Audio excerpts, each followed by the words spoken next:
Vasquez Heilig. I'm the director of the Doctorate in Educational Leadership.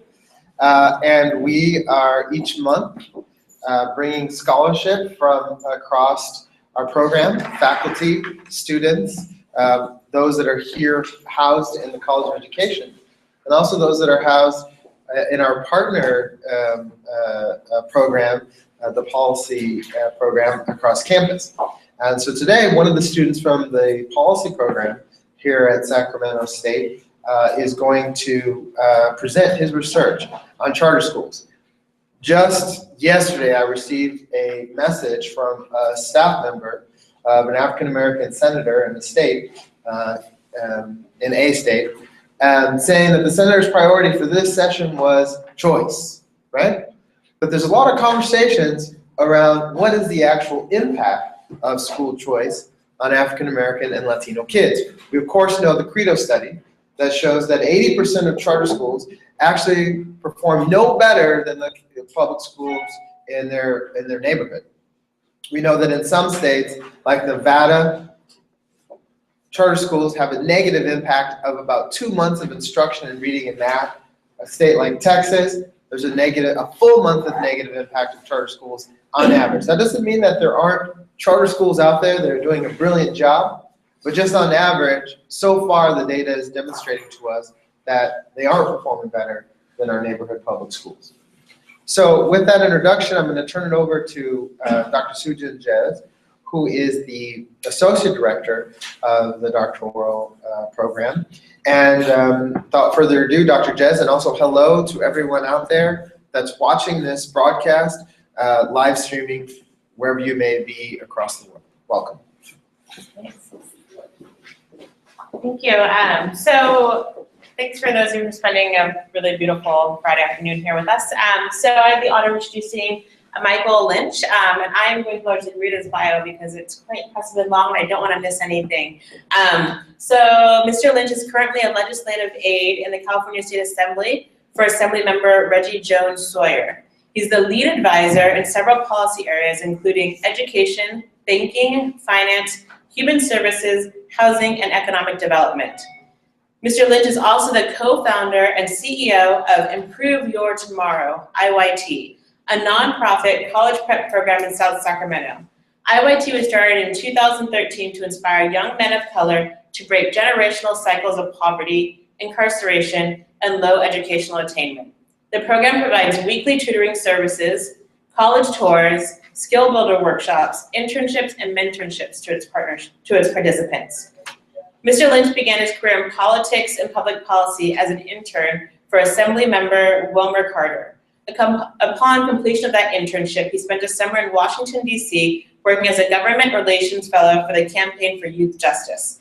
Mr. Lynch would ultimately return to California to begin the Capital Fellowship Program with the Center for California Studies here at Sac State, where he served as a Senate Fellow in both the Office of Senator Curran Price and the Senate Committee on Business, Professions, and Economic Development. While his interests include public policy, politics, and education, his passion is helping others, especially young men of color, find and serve their purpose. Mr. Lynch received his bachelor's degree in business management from Humboldt State University and his master's degree in public policy and administration here at Sacramento State. While at Humboldt State, Mr. Lynch played football, where he started over 30 games, served as team captain his senior year, and received several awards for stellar performance on the field and in the classroom. He's married to his college sweetheart, Andrea Lynch, and enjoys reading, playing sports, and spending time with his wife. Without further ado, I'd like to introduce Mr. Michael Lynch. Fantastic. Thank you, Sujin, for the great introduction. She knows my bio very well.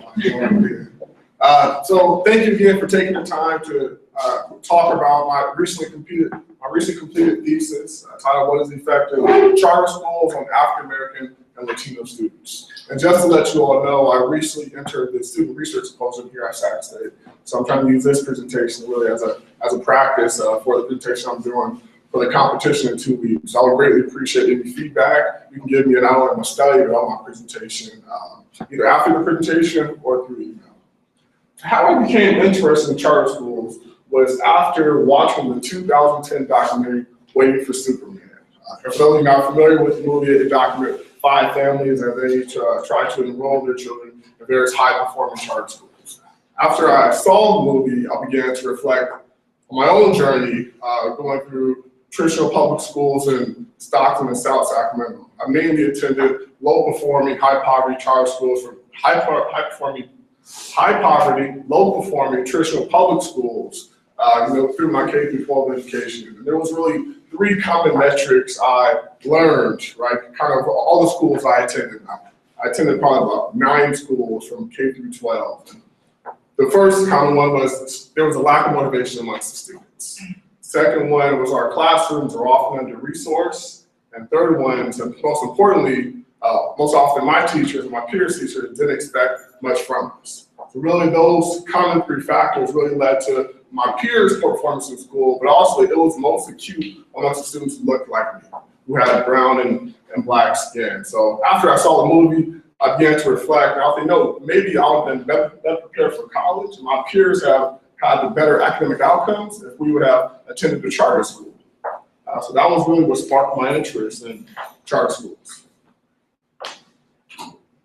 So I had 2 questions driving my research. The first one was, what is the effect of charter schools on African American and Latino students, and how do they compare to their peers in traditional schools? My second question was, do charter schools, as compared to traditional public schools, help to better close the achievement gap? So these 2 questions drove my research last year for about 8 months. So I know many of you are familiar with the achievement gap, but one thing I wasn't familiar with going into my research was how it gets progressively worse as a student matriculates through grade school in California. This chart right here is a depiction of the California State Test English Language Arts Proficiency Standards. As you see, in 4th grade is bad, in the 8th grade it gets worse, and the 11th grade it gets progressively worse. I mean, African American students, 32% test proficient in English language arts, whereas white students is 62%. That's a 30% differential. That's not only bad for the African American community, and the Latino community, it's really bad for California as a whole. So I chose to focus on charter schools and their concept of closing the achievement gaps for several reasons. One, because of that initial sparked movie Waiting for Superman, but 2 was because of 3 really high-performing charter schools.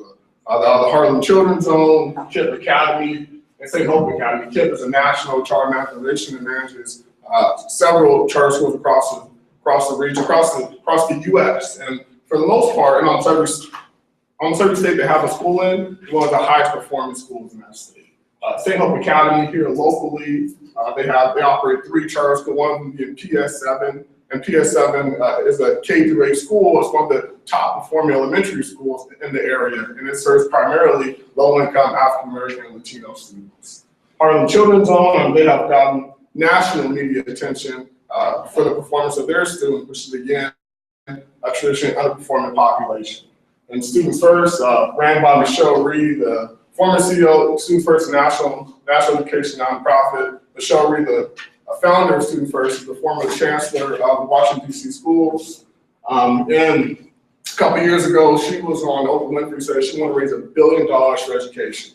And she believed that charter schools were the answer to helping bridge the gap and close that achievement gap for traditionally underperforming students. Charter schools over the past decade really have become increasingly popular. Just this past year, charter enrollment grew by 7%. In California, during this past academic year, 84 new charter schools opened up. I believe California currently has about 550,000 students enrolled in charter schools. That is a significant population. Nationally, 2.9 million students are enrolled in charter schools, a 14% increase from the previous year.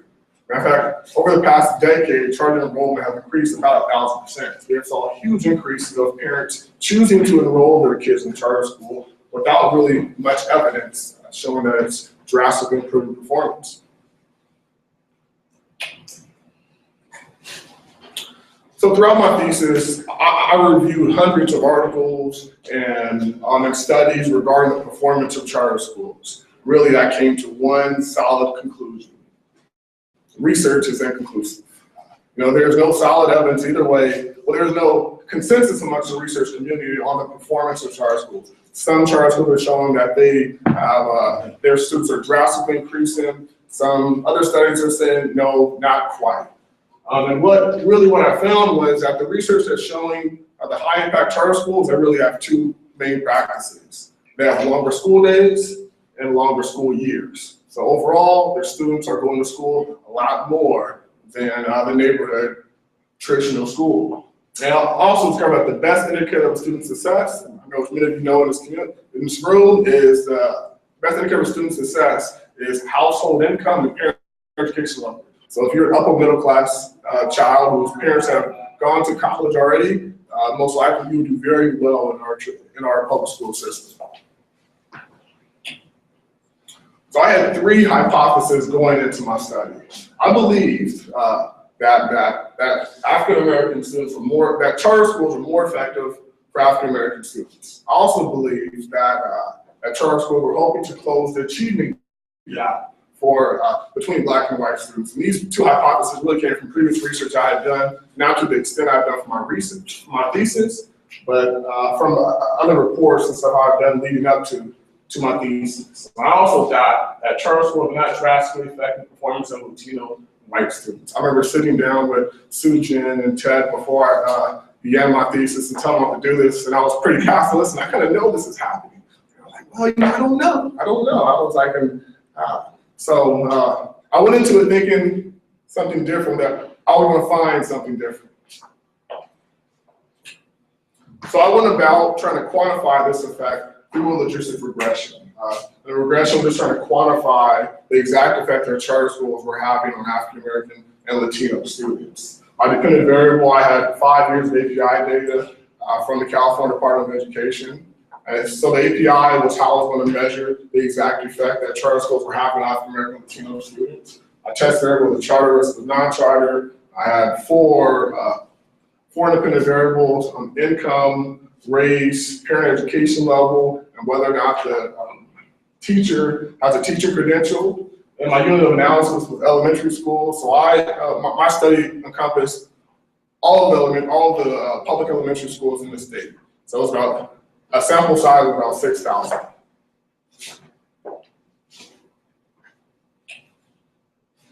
My results of the study was not what I expected.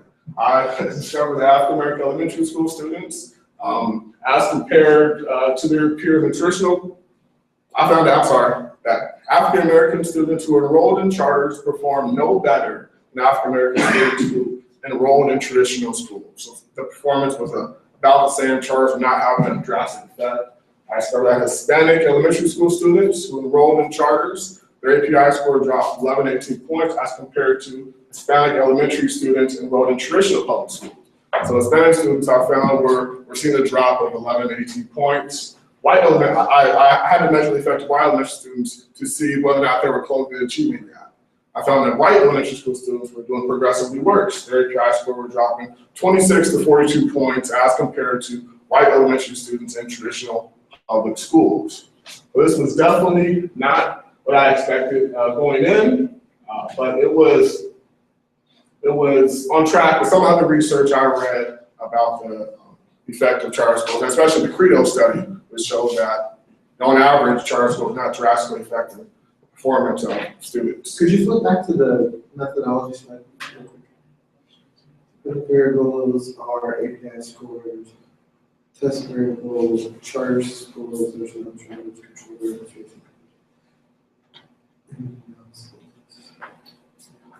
So you're using percent African American and percent Latino? Yes. As your predictors? Yes.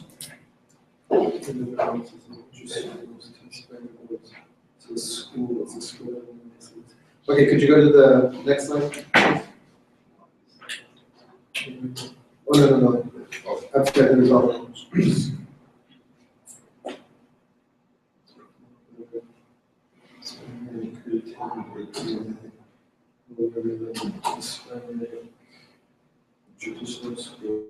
Okay. So I also found that charter schools were actually helping to close the achievement gap, but it was primarily because of the poor performance of white students in charter schools. So for example, if we look at for 2012, right, we said overall cost for Latino students is 771, the white students is 79. But I would see the population that enrolled in charter school, their credit score dropped 11 points. But for white students, their credit score dropped 26 points. For Latinos, so the achievement gap between Latino and white students actually decreased by 15 points or 14%. So they were actually helping to close the achievement gap, but it was in a negative manner. It wasn't because of performances amongst Latino students. What year? So you put all of the years in the analysis, or you had a control variable for year? Or you were looking at differences between years? The differences between years, I had control variables within for each regression. Right, so you have data from 2012, 2011, 10, and 9. So you put that all in one data set and ran it. Correct. And this, so I ran two regressions for each population for each year. 2 regressions for each population for each year. My Each mistake year was done separately. Correct, yes, each year was done separately. You ran them separately. Okay. So Jim was my guiding light on my regression. So Julie, now that there were, he ran a lot of regression analysis. So if he's summarizing the entire pattern. So 2008 was done, 2009 was done, 2010 was done, 2011 was done, 2012 was see in each one of those years. But how do you control for family-wide error rate? I mean, when you're running that many equations, and then bound to What was the question? just by pure luck. Well, what they're saying is they ran them separately. I understand about running them separately, but we need to have a separate discussion, but it doesn't control your error rate. Goes up and up. Family-wise error rate. The families determine. Anyway, it doesn't matter because. The more regressions you run, the more likely you are to get something significant, is what, right? So I mean, the alternative is you chunk them all together and maybe do a control for year, but then you have, I mean, either way, you sort of have different issues, but like this is sort of the cleanest, most intuitive. And then, if you see sort of a lot of significance, then just keep it in mind that we've run a bunch. But we actually don't have that issue so much, so. Well, I mean, you know what, it's kind of an aside, to me, it's an interesting sort of methodological question, but your results just ring really true, so. Yes, so I wasn't too far off. So a panel was never ran? No, I didn't No, know. because it's not longitudinal data per se, like it's not the same students necessarily. Oh, it's the same school site though. These are school site data, these are not student data. Right, so the Correct. school So site you can put control variables in for school sites. And you're not controlling for everything that's going on at the school site. You have a much more powerful regression if you control for school A, school B, school C. There's different curricular things going on there, there's different, besides just the 5 controls. This is Yeah, it's what effective. we're talking about. For both the years and for the school sites. And that's the real power of having, all that data. So so we've tried this, right? And this is, so first of all, that's really interesting. What we're doing right now is we're trying to think about like what the strengths are, right? And where to go next. The challenge is when you do a snapshot analysis like this, what you're getting is you're just testing the differences in the populations, right? Not necessarily the differences in the schools, right? And so what I've been trying to think about is how do you either A, think about this looking at it over time, or B, how do you do this at a student level for all students over time?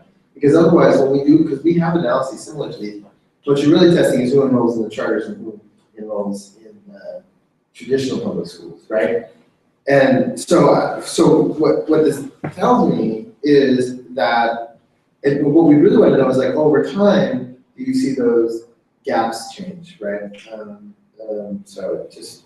But you're still, unless we can assign students to schools, we're still just, like, no matter what methods we put on top of this, we're still just looking at students that go to charters versus students that don't, unless we can assign students to schools. Right. And that was actually my right, the gold level analysis methodology went up, then I'm using that student level data, but I wasn't able to get the CalPAS data where I could ever track like the same student over time. I had to use school level data because the CDE wouldn't grant me permission to use the CalPAS data. So this was my secondary option. This was the school side data. Now, if I had the student level data, I could see differences, right? I could see the growth pattern when they enroll. They were not proficient, tests like this, and then within 3 years they were this. And this is the data set that I had to work with. Good answer. So for a recommendation for my thesis, I really recommended 3 things.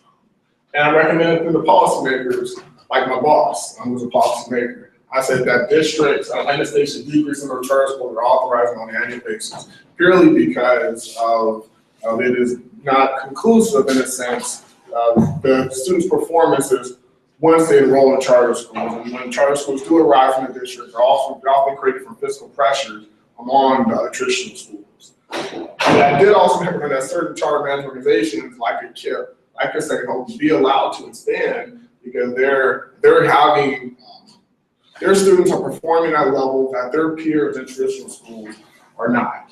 And my third recommendation was that if policymakers do decide to allow a charter upgrade, right, who hasn't been proven in a sense to improve performance, that they put certain practices in place that almost guarantee to increase student performance, which is longer school days and longer school years. That's what I have. Thank you. Any questions? So one of the things, I've been called a charter lover and a charter hater in the same week. And one of the things I think is what could be interesting in your data too, as a future sort of conversation, which is which are those charters that are high performing? Because we know that in the Credo State there are some charters that are high performing, but that comes with a caveat because some of the high performance comes with limitations on access for certain students to those particular charters. There are charters like Great Hearts and Basis, these are Arizona-based charters that have high levels of attrition on purpose because they see it as survival of the fittest, right? Is that the model we want? So yeah, there are high-performing charters that are not, but the high-performing charters that are actually serving kids who are at risk or special ed or ELL and doing a good job of it, right? We know that those schools are in the minority in charter schools. We know that there's also a minority of those schools, the eating the odd schools, traditional public schools. So I think that second piece, because what the pushback on the first point would be that, well, there is some good examples of charters, right? And so what I told the legislature on this when they did SB2 in Texas was trim the fat before you lift the cap. Because we can look at the data and see these schools that are underperforming with these populations. I mean, that's really clear. Well, I talk about all these database analyses, and yet when it comes to charter schools, we just basically let them do whatever they want to do. You can see the chart again with the different years and the race tag. Oh, the achievement gap chart? Yes. So I thought it was interesting, and I'm not sure if I'm seeing this right, but in the API change column, I was just kind of looking within the races over the years. And it almost, for some of them, looks like, for example, for the white category, that the change goes in the positive direction over time. So it's less of a negative effect of charter schools on the whites over time. Yeah, that's true, because it's totally negative. I mean, they were dropping, as compared to white students in traditional schools, 42 points, and 5 years later, they were dropping 26 points. Right, and So, even with the blacks, that's interesting that, in 2009, we have kind of a positive change, and I'm kind of wondering, it would be interesting to see, what happened during that year that actually helped them score better in terms of their API score. that was the same thing I was doing. Every other year I had, my data was statistically significant. Yeah. A lot outside the range. But that was the one year also where I was like, okay, wow, they had a 22-point increase. Right.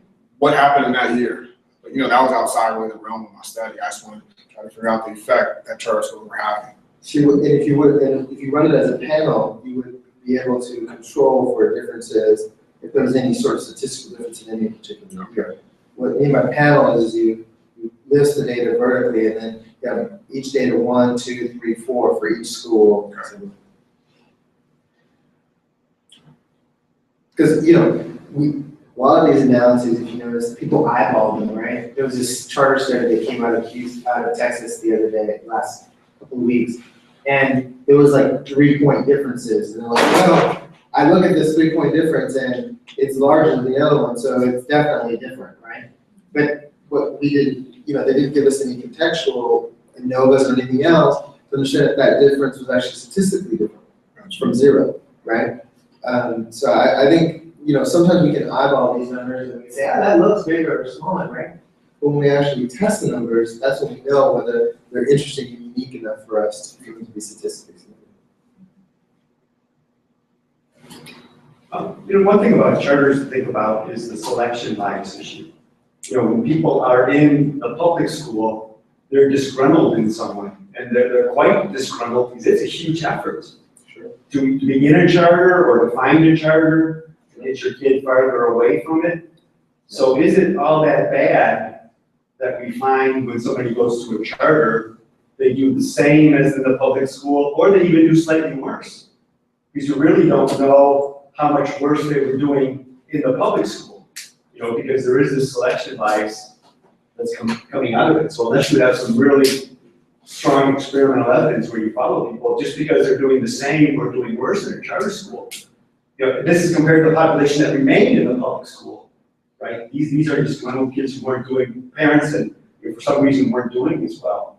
So I think that has to be taken in mind when you do a direct comparison of this type of analysis between so they're doing the same, and you said 80% are doing worse. Or no, not better. So that 80% includes those who do worse and the same. But 20% are doing better. That's what I would say. That's great. That's good. 20% are actually doing better. That's a positive thing to point out. But it still has the selection effects and everything else. But the public schools, have selection effects. People move out to public schools. Yeah, I know that's such an economist notion of voting with your feet, but a lot of people can't vote with their feet. So I know, so they set a charter, so they create a charter. They can't move out of an inner city neighborhood because they can't afford to go to the suburbs to a better school. So they vote with their feet by setting up a charter. Assuming that 20% is like randomly distributed in any district. It's not like in some particular districts or in some place like Harlem Children's Home where they have tons of extra money. But the other thing, Bob, you can also tell the opposite story, which is the people who go to the charters are, for a whole bunch of reasons, are much more motivated anyway than would have, and they've got parents that are much more motivated. So, I think in some ways what I would see value Michael's work is you can't get to them. You acknowledge that pretty candidly. What he can do is he can make some broad comment about whether charters in general are doing better for groups. And then I think he's been appropriately clear about that. And the other thing I'd say, I wouldn't be, because I think Michael accurately portrayed where he was at the beginning of this research, which was not, and I think it'd be fair to say, both he was the one, or Suchet and probably particularly me, were saying, I don't know, Michael. And what I give him the credit for is doing what we always want students to do, and we say we want to do, which is just let the data take you where it goes. Yeah. I tell students, don't worry if your story is different than you thought. That's not a problem. What's a problem is if you can't say anything interesting. Yeah. You learn from being. And I'm saying, I want to give him a lot of credit for. He took the data where it led him. I think the big growth from this study is that charter schools underperform traditional public schools. We can't talk about growth, we can't talk about things over time, but looking at the API, it's really clear that these schools don't perform so well. And that's the piece I was actually really interested in, was the parent motivation piece, right? When you're voting, the parent that typically enrolls their kid in charter school, it's a little more motivated parent, right, to have their kids succeed. That was a variable I wasn't able to capture. I thought that would be very interesting to kind of have in the study, to really be able to identify how motivated are parents to enroll their kids in charter school compared to a parent in a traditional underperforming school. Well, and another thing is the issue of how the mobility rate, right? Because in low-income areas, public schools, new kids enroll every single day of the year, they leave every single day of the year. Some kids enroll in the year late, leave, go to another school, and then come back to the same school in 1 year. But with the charters, mostly you enroll and you enroll. And, I have right now a super bright student who's principal of a charter school, and he was like, what do you mean kids can enroll any day? Well, some And charters he's will- not trying to, he's doing an outstanding job, they're not trying to gain anything. This is actually a really big question this week specifically, is this conversation about backfilling. I don't know if any of you have been paying attention to this in that week or whatever, because charters do have high mobility rates. We, for example, saw in Texas that for class students, that the mobility rate for charters was triple that of traditional public schools. Now, there's some recent stuff that came out of Susan Donarski and some other folks that disputed that, but the Texas data shows that. Now, the issue is who do they backfill with, right? Because there are specific rules about lotteries to get in, but there are not as specific rules about and follow-up and regulation on how charters backfill the slots. Yeah, but there's research that shows that a lot of charters have specific dates you can enroll. Sure. And they would have application materials, like write an essay talking about why you wanna go to this school. Right, which is And they different require than critical show up skills.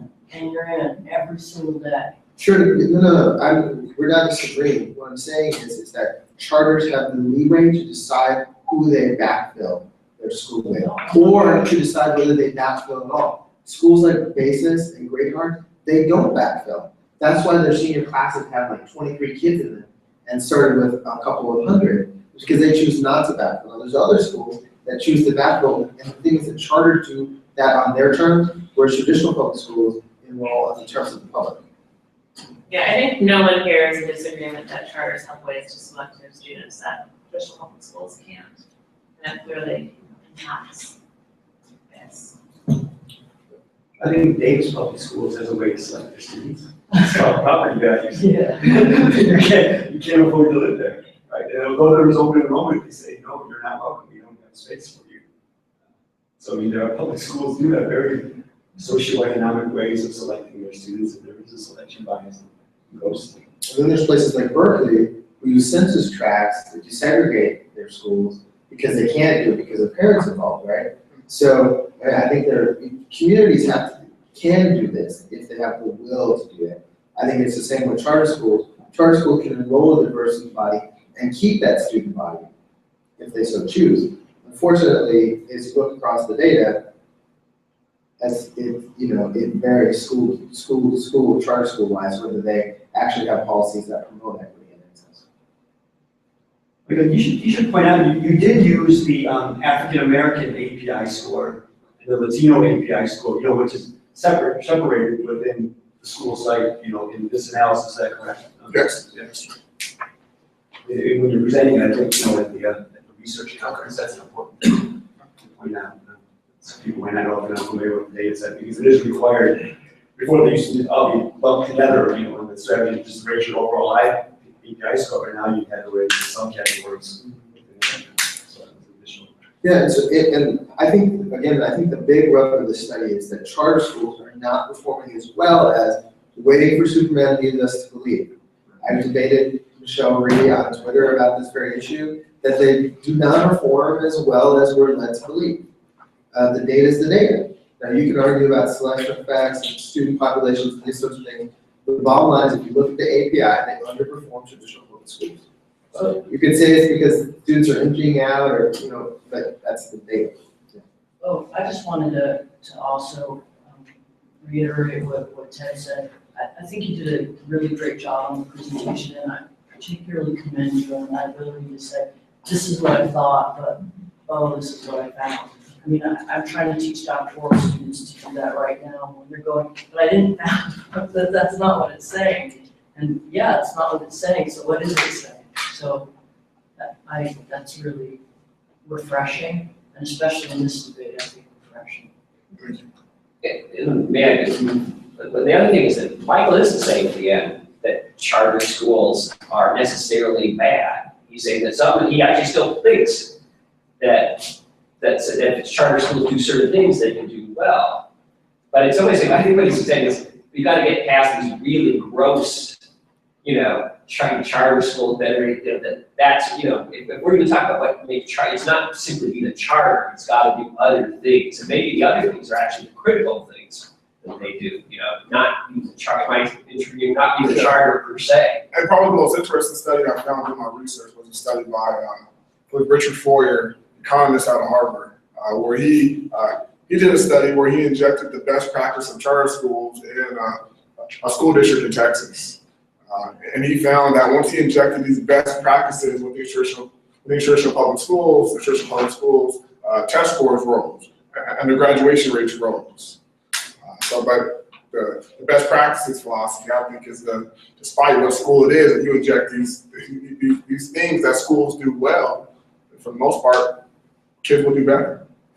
Well, you mentioned that the longer school day and longer school year, which research seems to pretty consistently indicate matters, especially if you use the time well. But it's expensive, to have to pay everybody to work a longer day and a longer school year. But if we're willing to put our resources in, that would definitely, I can just say for like a quick example, the school operated the program out of for them in college, out of high school, and for the past 3 years, they were trying to change the schedule to a block schedule, which would increase the time that the teacher was there for about 30 minutes. And it was a 4-year battle when they just did it, which just to get, because it would allow the kids to take more classes, a longer period of time, help improve outcomes.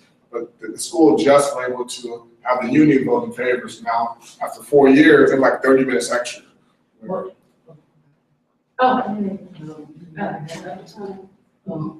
It's actually my wife right there. Oh. I would also think though, most charter schools are relatively new, right? And a lot of them, especially the ones that are like Harlem Children's Development or charter schools that are doing really well, what they are is they're new schools with new people that really have a strong commitment to, the children they're serving. And if you could have a public school where you said, hey, let's open this brand new public school, we're only gonna pick the people with the same philosophy, and we're really dedicated to serving these children, I bet you would get, terrific results as well.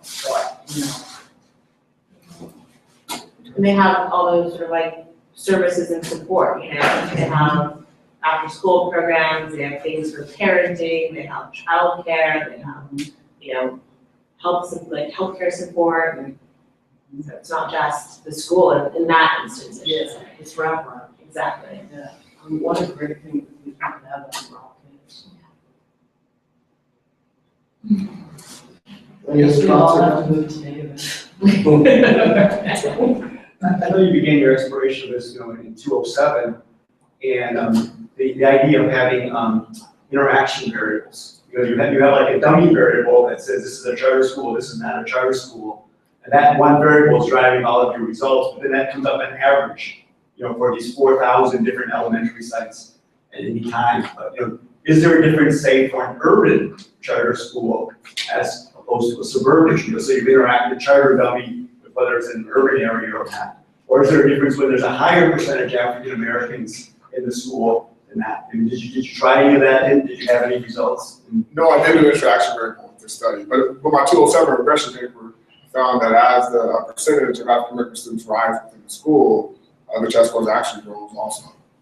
The charter school did better? Yeah, the charter school did better. So as the school became more homogeneous.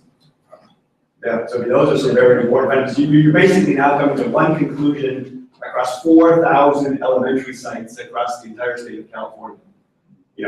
So let's break it down and see if you can fine tune it a little bit. And yeah, I know there was some of the more poverty, more African American students, urban versus suburban, where charter schools have the effect.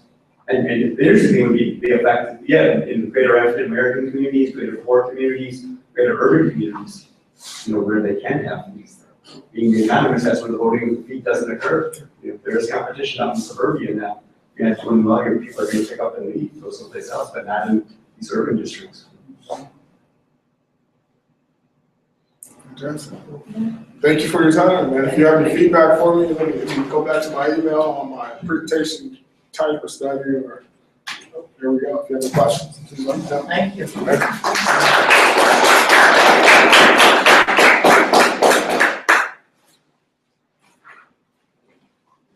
you. If we don't have API, what can you do? There's no way.